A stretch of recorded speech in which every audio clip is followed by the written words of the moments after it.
dhabitun sadran wa huwa ayyathbita ma sami'ahu bihaitsu yatamakkanu min istihdarihi mata sya'a.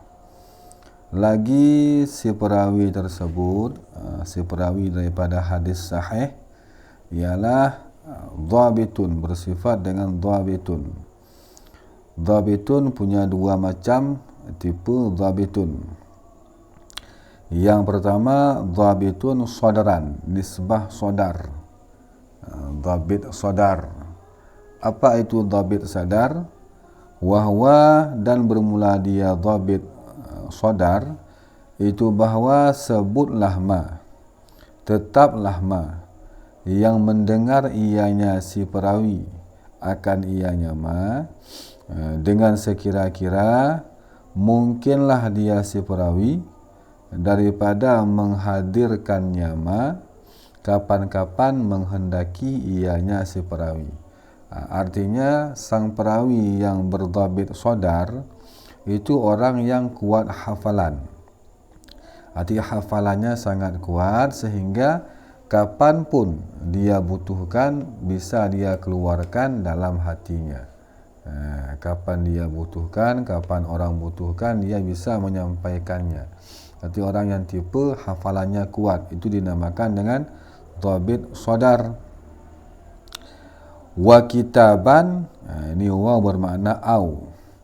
Artinya dhabit boleh salah satunya, boleh dhabit sadar pada si perawi, boleh dhabit kitab. Wa kitaban bermakna au, ataupun dhabitnya ialah nisbah kitab.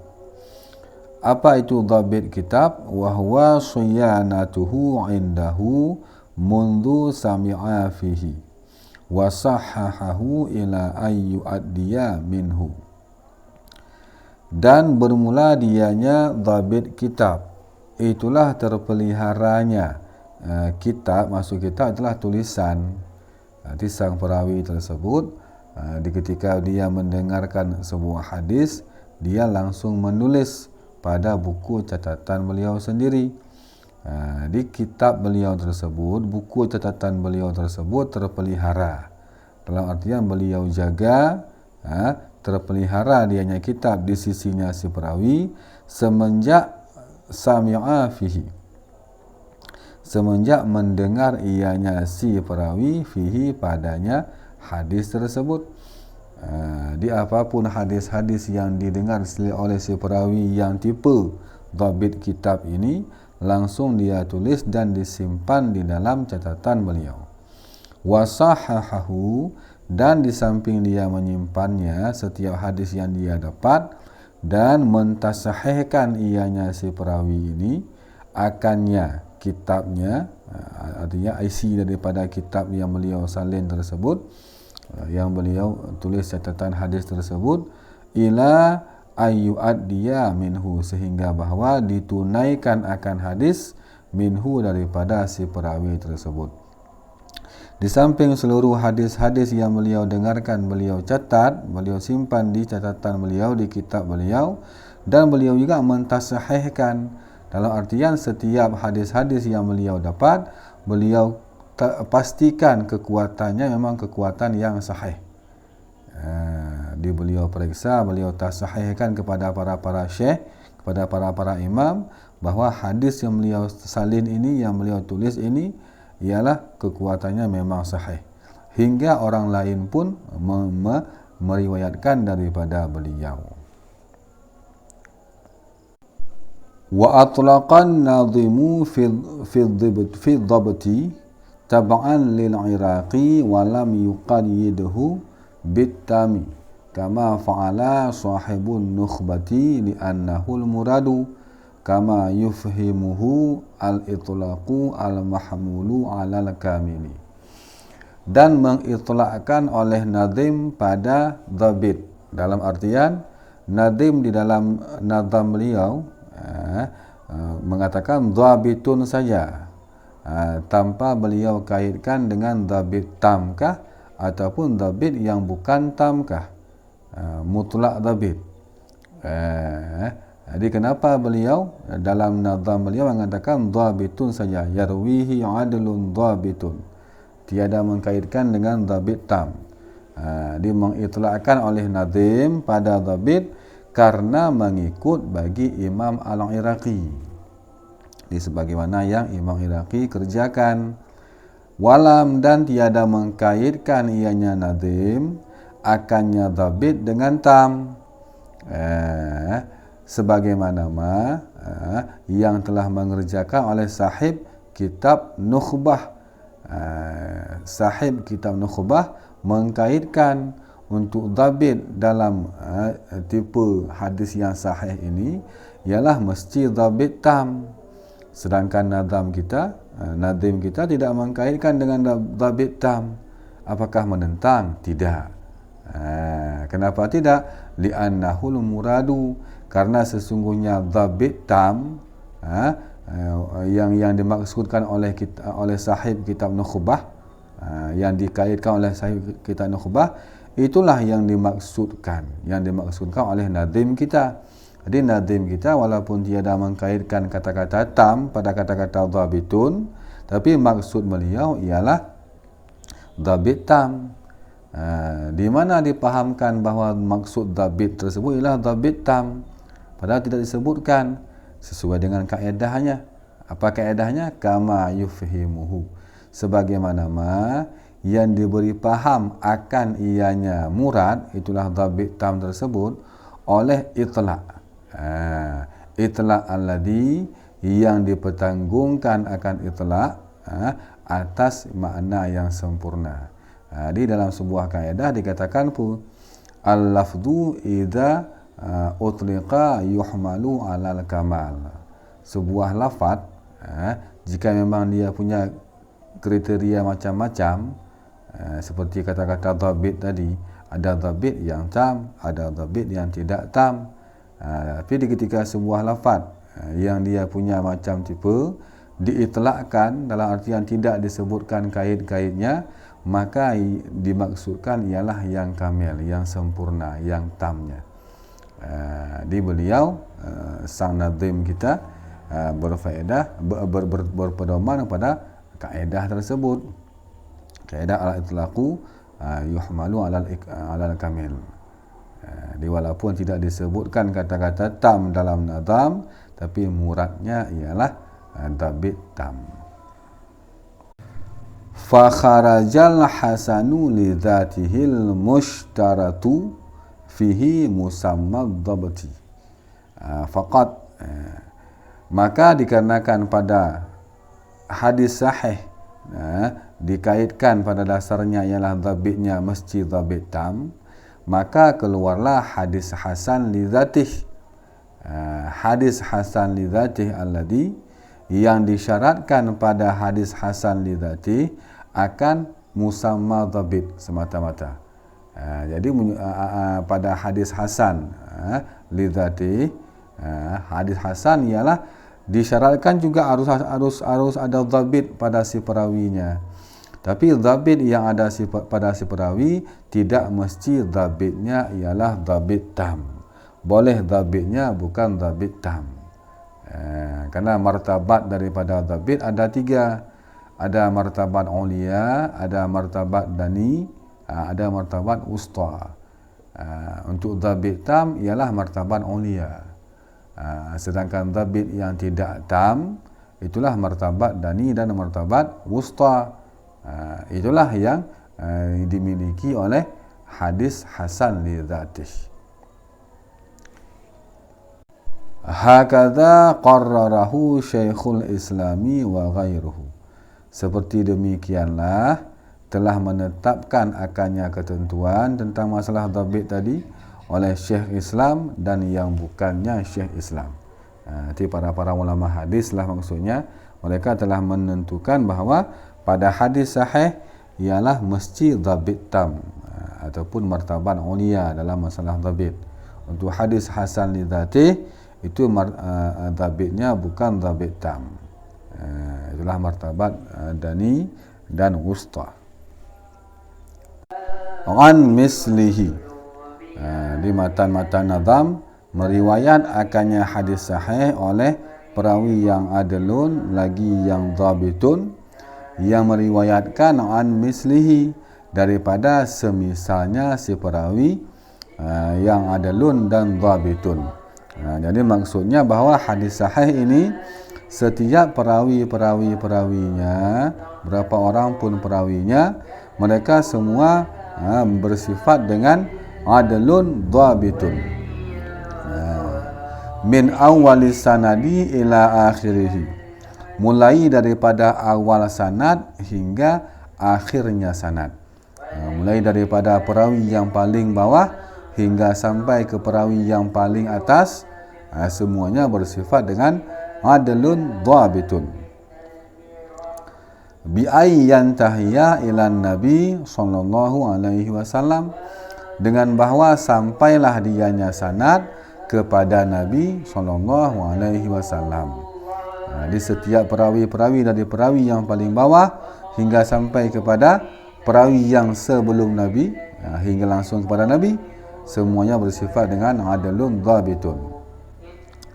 Ataupun hingga bahawa sampailah dia sanad kepada sahabat Nabi ila sahabi, au ila man dunahu, ataupun sampailah dianya sanad kepada siman-siman di bawahnya sahabi, itulah tabi'in ataupun para tabi'in. Kenapa ada bermacam-macam ujung sanad?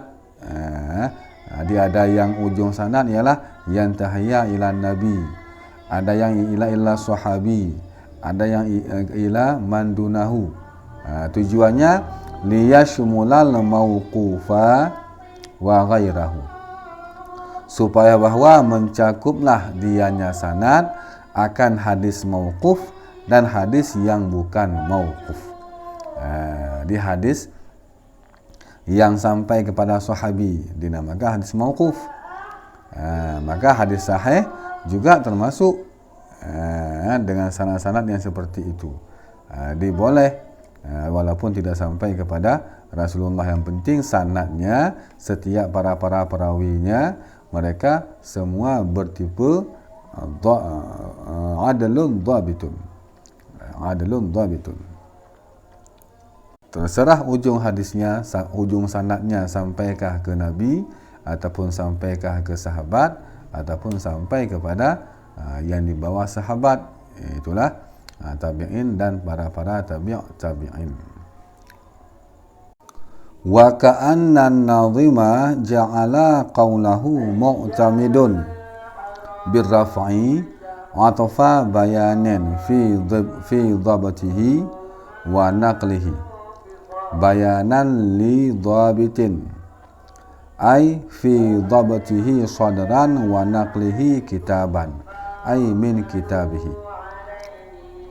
Dan seolah-olahnya nadim itu menjadikan dia nadim akan kata-kata nadim mu'tamidun, dibacakan mu'tamidun dengan cara rafa, akan sebagai ataf bayan, di ataf bayan daripada adlun. Di si perawi tersebut, di samping beliau bersifat adlun, dhabitun, lagi yang mu'tamidun. Di tiga tipe. Mu'tamidun, yang berpegang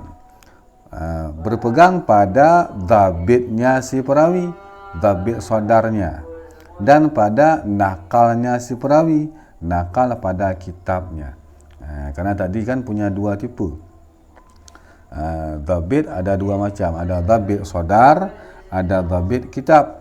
Maka dikatakan fi dhabtihi itu pada masalah dhabit saudar, wa naqlihi pada masalah dhabit kitab.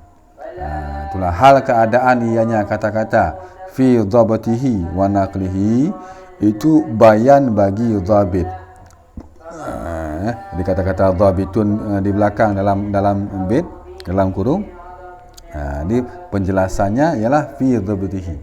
Jadi fi dhabtihi wa naqlihi itu menjelaskan apa itu dhabit.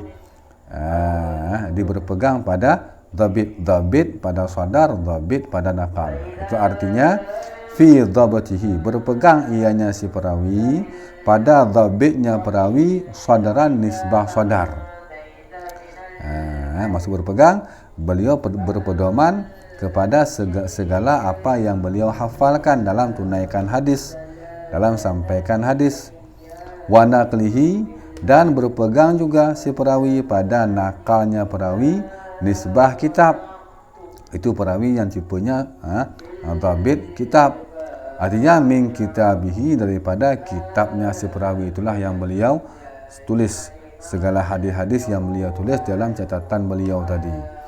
Jadi ketika beliau sampaikan hadis, beliau berpegang manakala berpegang dengan hafalan jika tipenya ialah dhabit sadar, ataupun berpegang dengan apa yang beliau tulis dan yang beliau tasahihkan tadi, jika beliau tipe yang dhabit kitab.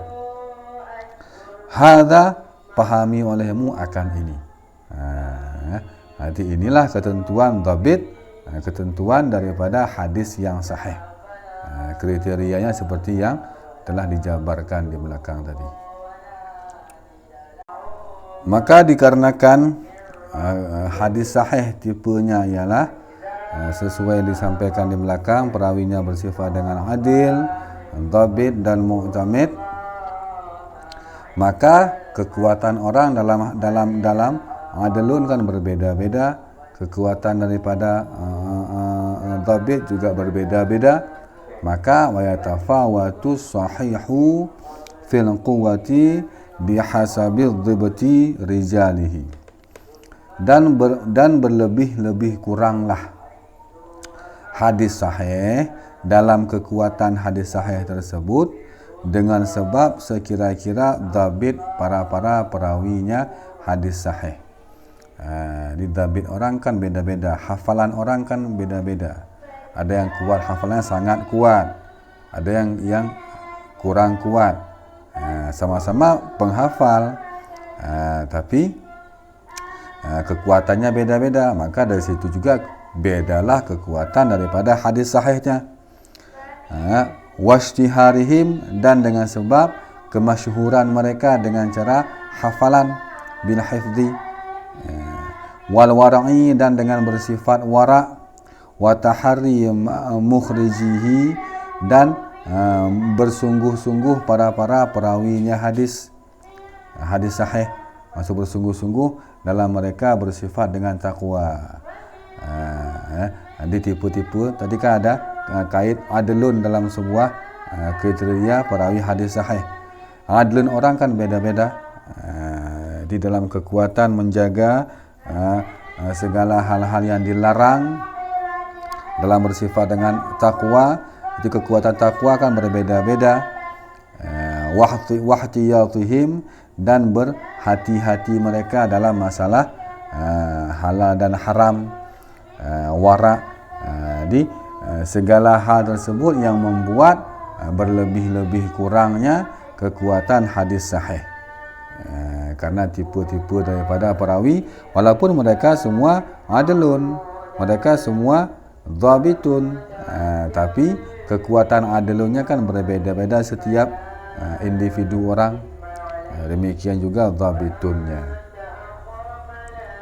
Walihadza, dan karena inilah ittafaqu ala anna ashahal hadithi mattafaqa ala ikhrajihi al-Bukhari wa Muslimun. Dan karena inilah, dikarenakan ada tafawut dalam kekuatan para perawi hadis sahih dari segi adlun dan dhabitun mereka, ittafaqu, sepakatlah mereka para ahli hadis atas sesungguh yang seasah-asah hadis, yang sesahih-sahih hadis sahih yang paling sahih, hadis sahih yang paling sahih, itulah yang ittifaq, yang sepakat atas mentakhrijnya oleh Imam Bukhari dan Imam Muslim. Di hadis sahih yang paling kuat, yang paling sahih, itulah hadis-hadis yang meriwayatkan oleh Imam Bukhari dan Imam Muslim. Imam Muslim dan Imam Bukhari sepakat kedua-duanya dalam meriwayatkan hadis tersebut. Itu yang nomor satu. Kemudian yang nomor berikutnya di bawahnya kekuatan Summa ma manfarada bihil Bukhari. Kemudian barang-barang yang terasinglah bihi dengannya oleh Imam Bukhari saja. Di hadis yang meriwayatkan oleh Imam Bukhari saja, tidak ada Imam Muslimnya. Itu yang nomor 2. Summa muslimun.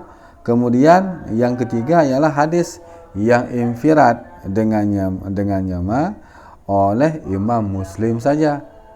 Tidak ada Imam Bukhari yang meriwayatkannya. Di hadis tersebut hanya Imam Muslim saja yang meriwayatkan.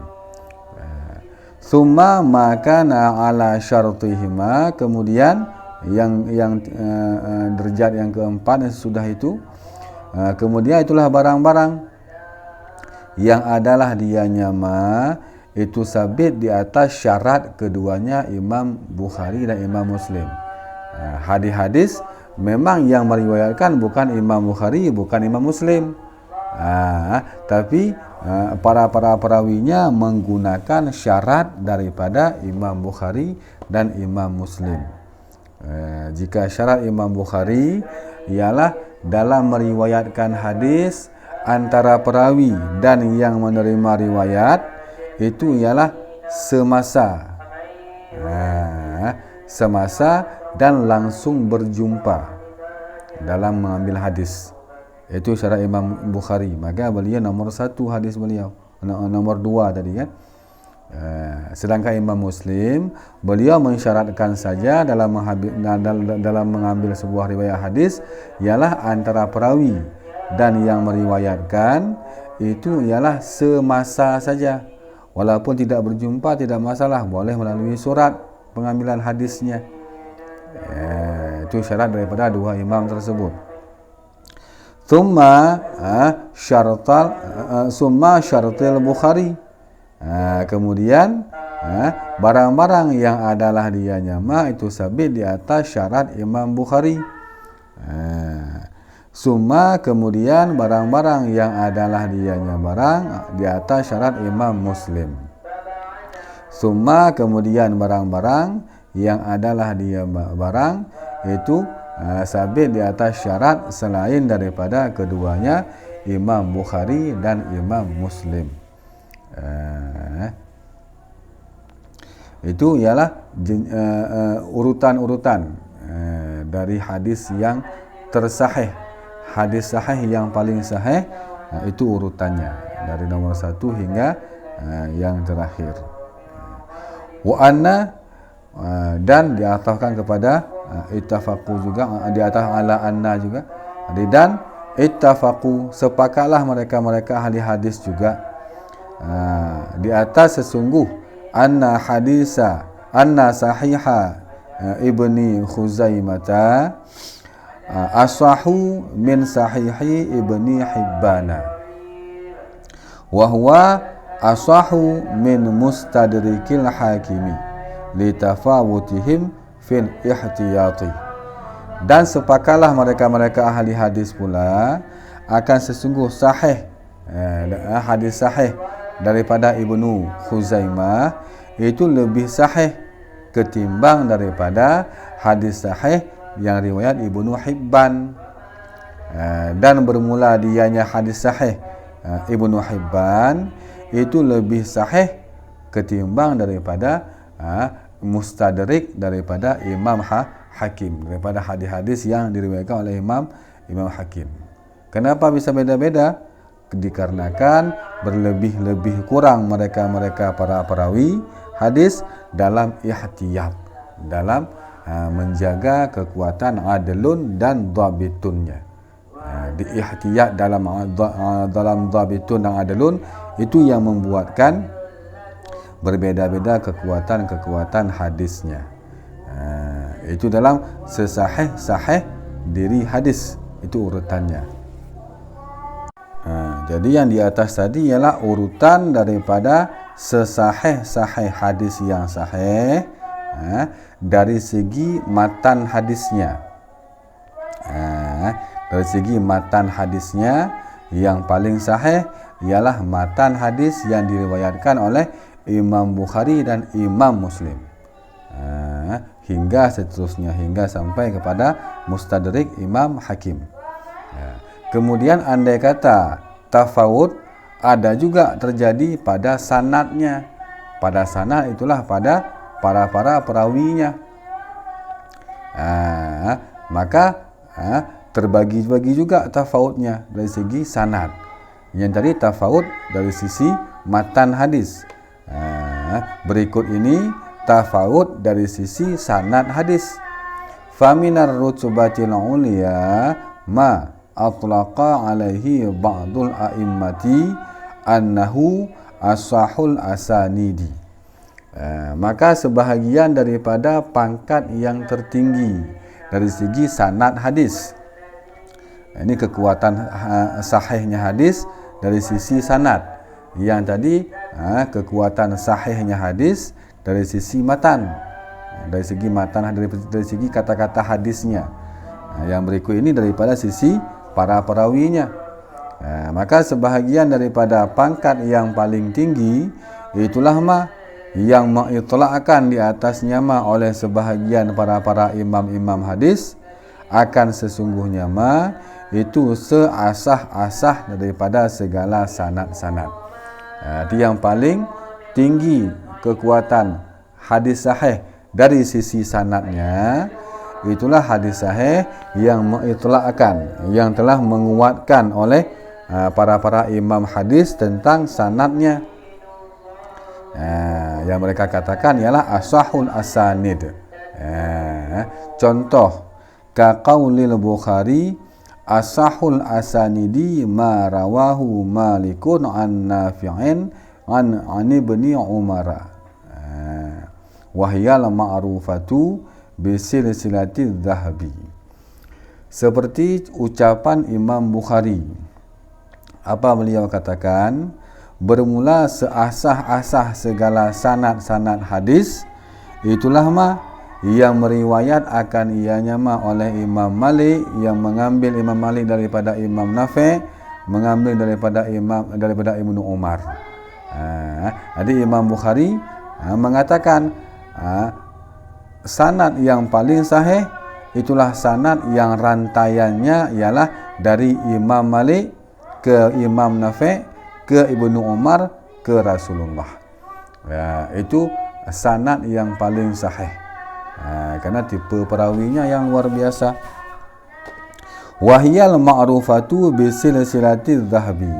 Dan bermula dianya asahul asanid yang dimaksudkan oleh Imam Bukhari, yang perawinya Imam Malik, Imam Nafi' dan Ibnu Umar, itu yang dikenalkan, yang terkenal, yang masyhur di kalangan para ulama-ulama hadis dengan istilahnya ialah silsilah emas. Itu rantaian emas.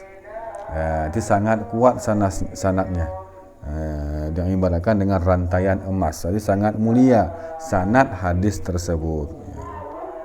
Wajazamu, dan menjazam, menguatkan oleh mereka ulama hadis bi anna Syafi'iyya, dengan sesungguhnya Imam Syafi'i, maksudnya sanad daripada Imam Syafi'i, yang beliau ambil daripada Imam Malik, wa Ahmada, dan daripada Imam wa Ahmada an Syafi'i, termasuk daripada asahul asanid ialah hadis-hadis yang sanadnya Imam Syafi'i mengambil daripada Imam Malik. Langsung bersambung Imam Malik kepada Imam Nafi', Imam Nafi' kepada Ibnu Umar seperti yang tadi. Dan juga menjaza mereka ulama sesungguhnya Imam Ahmad, maksudnya ialah termasuk dalam asahul asanid juga ialah hadis yang meriwayatkan oleh Imam Ahmad, yang Imam Ahmad ambil daripada Imam Syafi'i. Imam Syafi'i pasti ambil daripada Imam Malik. Imam Malik seperti tadi daripada Imam Nafi', daripada Ibnu Umar. Jadi bersambung, ketiga-tiganya bersambung kepada silsilah emas yang tadi. Littifaqi ashabil hadisi ala anna ajalla ma ruwiya an Malikin asy-Syafi'i. Karena kenapa? Riwayat Imam Syafi'i termasuk ialah as-sahul asanid. Juga riwayat daripada Imam Ahmad daripada Imam Syafi'i juga termasuk as-sahul asanid. Alasannya dikarenakan sepakat para ashabul hadis, ulama-ulama hadis, atas sesungguh yang seagung-agung dari seagung-agung siman yang meriwayatkan iaman daripada Imam Malik, itulah Imam Syafi'i.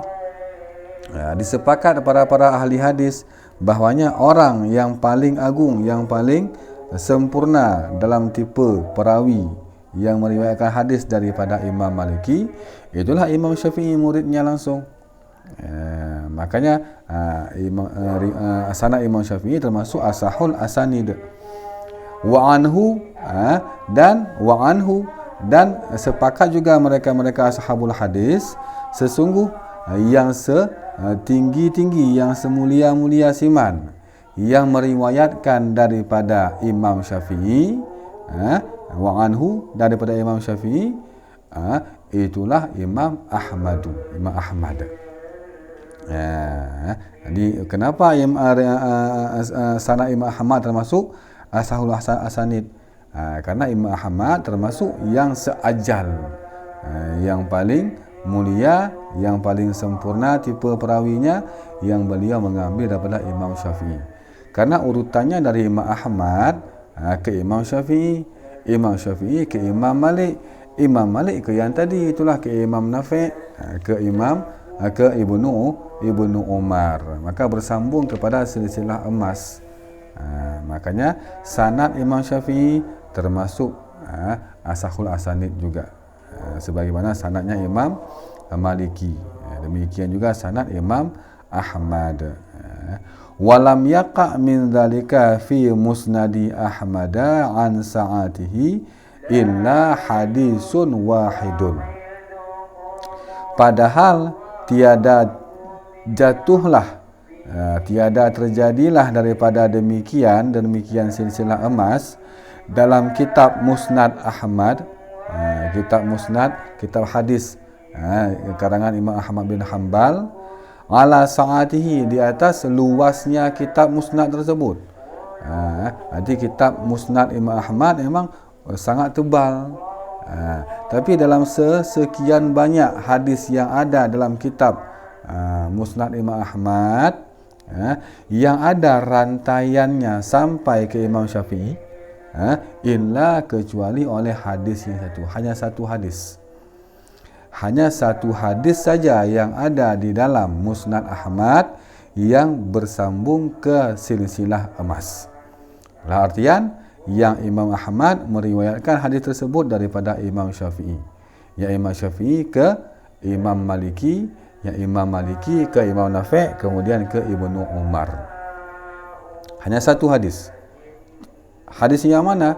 Qalal imamu, berkata oleh Imam Imam Ahmad, haddatsana Syafi'i, telah memberi hadis akan kami oleh Imam Syafi'i, kata beliau.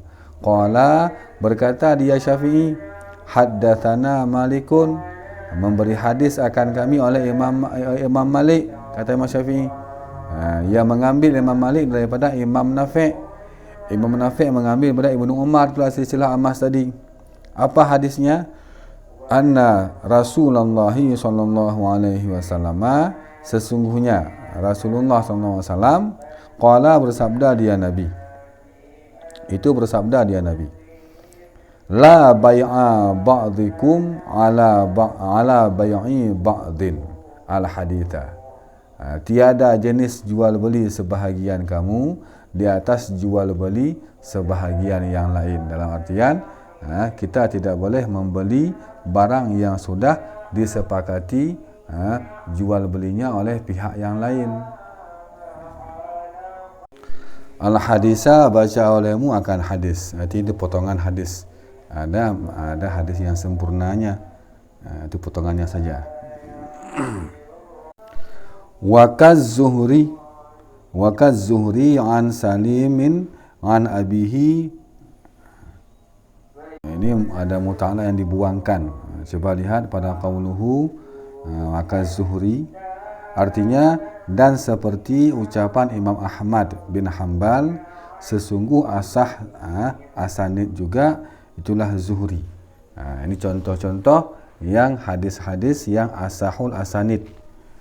Dikata Imam Ahmad, salah satu daripada asahul asanid ialah riwayat Zuhri, yang Zuhri mengambil daripada Salim, yang Salim mengambil daripada ayahnya Salim. Walaupun bukan silsilah emas, tapi termasuk asahul asanid. Wa ka ibni Sirin an Abidah an Abidatin bi fathil aini Ibnu Amrin an Ali. Dan contoh daripada asahul asanid juga seperti ucapan Umar bin Ali al-Falas. Sesungguhnya asahul asanid juga itu untuk muta'alaq daripada yang dibuangkan, bisa dilihat di dalam hasyiah disebutkan. Di asahul asanid ialah riwayat daripada Ibnu Sirin yang beliau ambil daripada Abidah, itulah Ibnu Umar yang beliau ambil daripada Ali. Wa ka Ibrahim an-Nakhai an Alqimah an Ibni Mas'udin. Dan contoh daripada asal-asanid juga itulah seperti kata-kata Yahya bin Mu'in, sesungguh asahul asanid itulah riwayat daripada Ibrahim an-Nakhai yang beliau ambil daripada Alqamah, yang beliau ambil daripada Ibnu Mas'ud. Itu beberapa daripada asahul asanid. Hadis-hadis sahih yang tipe sahihnya dari sisi sanadnya. Wa duna dzalika fir rutbati, dan di bawah demikian pada pangkat kesahihan hadisnya dari sisi sanadnya, seperti riwayat Buraid dibacakan dengan dhammah muwahhadah, dhammah ba, dan dengan ra yang ditasghirkan Buraid. Itulah Ibni Abdillah bin Abi Burdah yang beliau ambil daripada ayah beliau, yang ayah beliau ambil daripada kakek beliau an jaddihi, yang beliau ambil daripada ayah beliau, itulah Abi Musa al-Ash'ari. Dan seperti riwayat Ahmad bin Salamah yang beliau ambil daripada Sabit, yang diambil daripada Anas, itu ialah dua tingkatan di bawah asahul asanid. Riwayat daripada Buraid, riwayat daripada Ahmad, itu dua riwayat di bawah asahul asanid. Di bawah ini dua wadunahuma, dan di bawah keduanya riwayat daripada Ahmad dan riwayat daripada Buraid, pada pangkatnya firutbati, seperti hadis riwayat daripada Suhail bin Abi Saleh yang diambil daripada ayahnya dan daripada Abu Hurairah, dan seperti riwayat daripada Alai bin Abdul Rahman yang beliau ambil daripada ayah beliau yang diambil daripada Abu Hurairah. Ini yang dua ini, itulah riwayat daripada Suhail dan riwayat daripada Ala, itu di bawah daripada yang dua di atas, di bawah daripada riwayat Buraid dan riwayat daripada Ahmad. Di kesemuanya itu walaupun berbeza-beza, berlebih-lebih kurang kekuatan sanadnya, tapi semuanya termasuk dalam kategori hadis sahih. Alasannya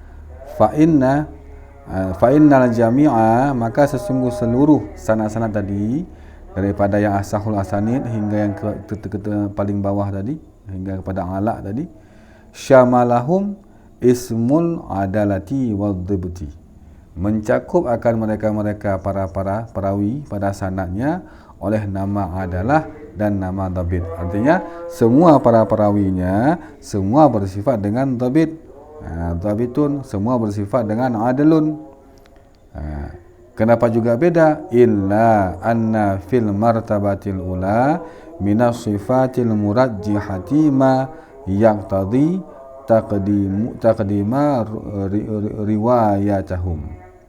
riwayatihim alallati taliha.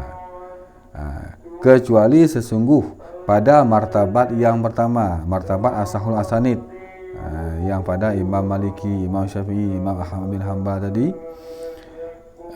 kecuali pada sesungguh pada martabat yang pertama, ya, daripada segala sifat-sifat yang menguatkan, itu mah yang menghendaki ianya mah akan mendahulukan riwayat-riwayat mereka di atas alati yang mengiringi dianya alati akan martabat yang pertama.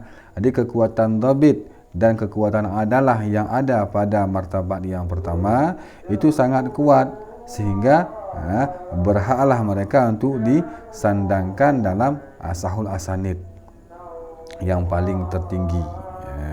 Di kekuatan adil, kekuatan dhabitnya yang sangat kuat. Wa fil lati taliha min quwwati dhibti ma yaqtadi taqdimaha ala taliyati, dan kekuatan daripada sifat-sifat murajihah pada alati yang mengiringi dia alati akannya. Yang kedua, martabat yang kedua, martabat yang di bawah asal asanid, daripada kekuatan dhabit itu mah yang menghendaki ianya mah akan mendahulunya si alati di atas yang mengiringi. Jadi kekuatan dhabit yang ada pada riwayat Burid, contoh tadi Buraid, dan pada riwayat Ahmad, itu kekuatan dhabitnya lebih tinggi ketimbang daripada kekuatan dhabit yang ada pada riwayat Suhail dan pada riwayat Ala. Maka didahulukanlah yang dua di atas tadi.